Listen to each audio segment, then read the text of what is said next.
Cirko teritorijos pašonėje gyvenanti ponia Irena tikina kelias dienas stebėjusi besikankinančių šunis. Esą jų šeimininkas Nikolajus Zobovas kurį laiką nesirodė, nešėrė ir negirdė gyvūnų. Ten šuo uždarytas savaitėm, kaulas numestas per 5 dienas vieną kartą ir be ėdalo, be gėralo, be nieko, saulėkaitoj, būda be dugno, tik stogelis ir tas pats sugriuvęs subuvęs. Ir čia purvas, šuo niekada nelenda į būdą. Per 10 metų nesumačius, kad būtų plovęs, dezinfekavęs ar ką sterilizavęs, šuo savo išmatas suėda, nereikia valyti jam nieko. Patikrinti ir gyvūnai išties neturi maisto ir vandens ne taip paprasta. Jų šeimininkas Nikolajus Zobovas įleisti tikrintojų neskuba. Maisto ir veterinarijos tarnybos specialistai bandė su juo dėrėtis. O kur jūs dabar esat? Šiaip tai labai prašom atvažiuoti, nes čia mes ne vieni esam. O tai tada kada jūs galite atvykti? Vis tik vakarė grįžtai, nežinau, ką darom.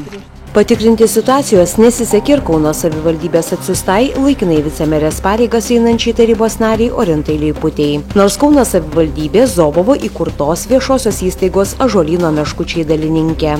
Viešoji įstaiga, kurios dalininkė yra ir savivaldybė. Savivaldybė jau iš savivaldybės pusės kuruoja kultūros skyrius, kur eilę kartų kėlė klausimus, nes iš tikrųjų neaišku, kaip čia veikia, kaip kas yra gyventojų nusiskundimų. Šiaip Ąžuolyno meškučių nuoma patalpų, nes patalpos nėra jų nuosavybė, baigėsi 13 metais ir kiek yra man žinoma, yra priimtas sprendimas spręsti šitų patalpų privatizavimo, nes savivaldybei kol kas bent jau nėra duomenų, kad jos būtų reikalingos savo funkcijom vykdyti. Tačiau šalia cirko esantys sklypą Zobovas jau beveik privatizavo. Savavališkai apsitvėrė tvorą, įkurdino ne tik keturkojus, bet ir laukinius žvėris. Aš manyčiau, kad reikėtų kviesti policiją ir bandyti įeiti ir pasižiūrėti, patikrintos gyvūnus. Tačiau ir atvykusiems policininkams beliko tik pastovėti prie tvoros.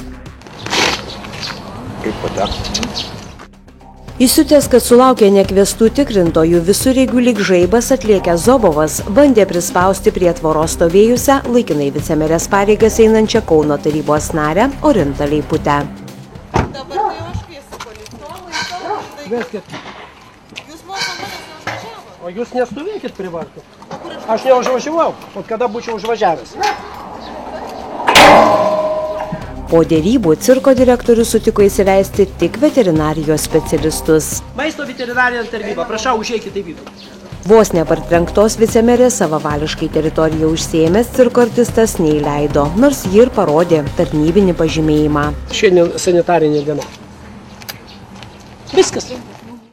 Prieš 4 metus šioje teritorijoje įvyko kruvinas konfliktas. Iš narvo ištrūkusi meška sunkiai sužalojo moterį.